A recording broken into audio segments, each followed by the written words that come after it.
Breaking news చూస్తున్నాం. ఇటు iBomma black అయిపోయింది, పైరసీ దందా ఆగిపోయిందని చెప్పి సంతోషపడ్డారు ఇటు పోలీసులు అలాగే ప్రొడ్యూసర్స్. కానీ పోలీసులకు ప్రస్తుతానికి సవాలు విసురుతుంది మూవీ రూల్స్. థియేటర్లో రిలీజ్ అయిన సినిమాలన్నీ వెబ్సైట్లో ప్రత్యక్షమయ్యాయంటే అర్థం చేసుకోండి. జస్ట్ రూట్ మారిపోయింది అంతే. ఆర్జీవీ నిన్న ట్వీట్ చేసినప్పుడు గతంలో ఆయన కూడా చెప్పాడు, ప్రైవసీ దందాని ఆపలేరు, ఒకరు కాకపోతే ఇంకొకరు స్టార్ట్ చేస్తారు.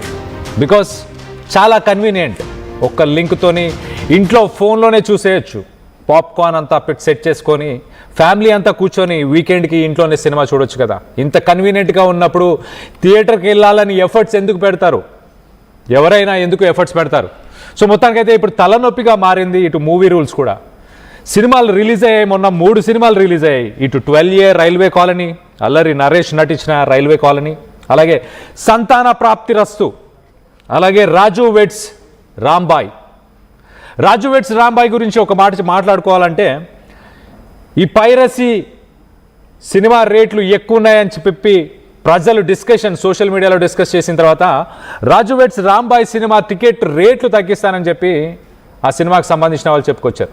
సో మొత్తం మీద ఆ సినిమాని కూడా ఇప్పుడు మూవీ రూల్స్లో రిలీజ్ అయిన రోజే అక్కడ ప్రత్యక్షమైంది.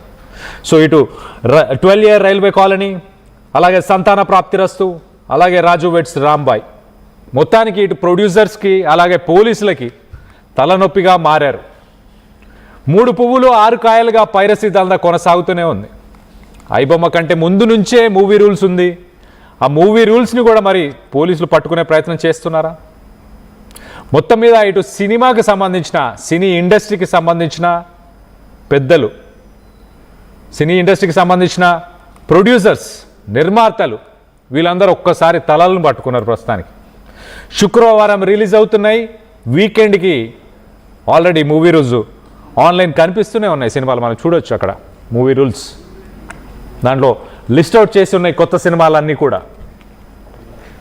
సో పైరసీకి ఫుల్ స్టాప్ పెట్టగలుగుతారా పోలీసులు కానీ, ఇటు సినీకి ఇండస్ట్రీకి సంబంధించిన ప్రొడ్యూసర్స్ కానీ?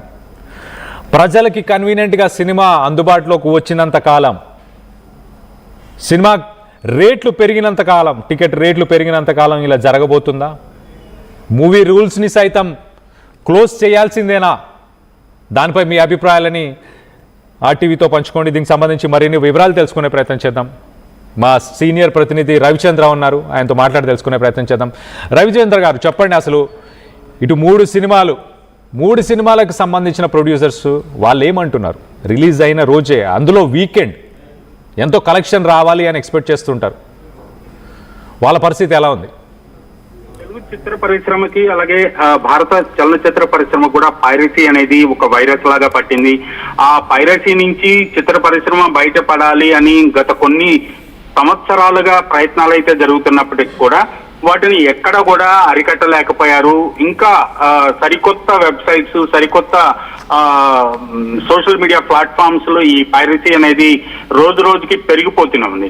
అయితే ప్రముఖంగా ఐబొమ్మ అన్న ఒక పైరసీ సైట్ ని మాత్రం పోలీసులు ఛేదించారనే చెప్పుకోవాలి. ఆ ఐబొమ్మని నడుపుతున్న వ్యక్తి ఎవరైతే ఉన్నారో రవి, తనని పోలీసులు అరెస్ట్ చేశారు, ఐబొమ్మని బ్లాక్ చేశారు. కానీ ఇమ్మీడియట్ గా ఐబొమ్మ 1 అంటూ మరొకటి సోషల్ మీడియాలో ప్రత్యక్షమైంది. అలాగే ఐబొమ్మ కంటే ముందు నుంచి కూడా మూవీ రీల్స్ అనేది చాలా ప్రముఖంగా పైరసీని స్ప్రెడ్ చేసిందని చెప్పుకోవాలి. ప్రేక్షకులకు పైరసీని దాదాపుగా ఎక్కువ శాతం అందించింది మూవీ రీల్సే. ఆ తర్వాత ఐబొమ్మ పాపులర్ అయింది. సో ఐబొమ్మని అరికట్టాము, ఆపగలిగాము, అతన్ని అరెస్ట్ చేశాము అని సినిమా పరిశ్రమ పెద్దలు అలాగే పోలీసులు అందరూ కూడా హ్యాపీగా ఉన్న మూడ్ లో ఇప్పుడు మూవీ రీల్స్ లో కూడా సరికొత్త సినిమాలు, నిన్న శుక్రవారం రిలీజ్ అయిన 3 సినిమాలు కూడా సాయంత్రానికి కెమెరా ప్రింట్, థియేటర్ లో షూట్ చేసిన ప్రింట్ 3 సినిమాలు ఆ సైట్ లో ప్రత్యక్షం కావటం అనేది నిజంగా ఆశ్చర్యానికి గురిచేసింది.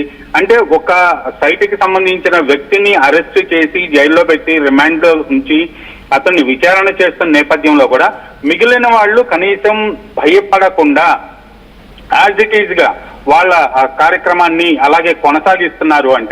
అంటే చట్టాలంటే భయం లేదా, భక్తి లేదా, గౌరవం లేదా అనిపిస్తుంది. పోలీసులు అలాగే అరెస్ట్ చేస్తారని, కానీ ఇది ఒక నేరం అనేది వాళ్లకు స్పృహలోకి రావటం లేదా అనిపిస్తుంది. చిత్ర పరిశ్రమ ఆనందపడాలో ఐబొమ్మ రవిని అరెస్ట్ చేసినందుకు, ఇలా కొత్త సినిమాలు ప్రత్యక్షం అవుతున్నందుకు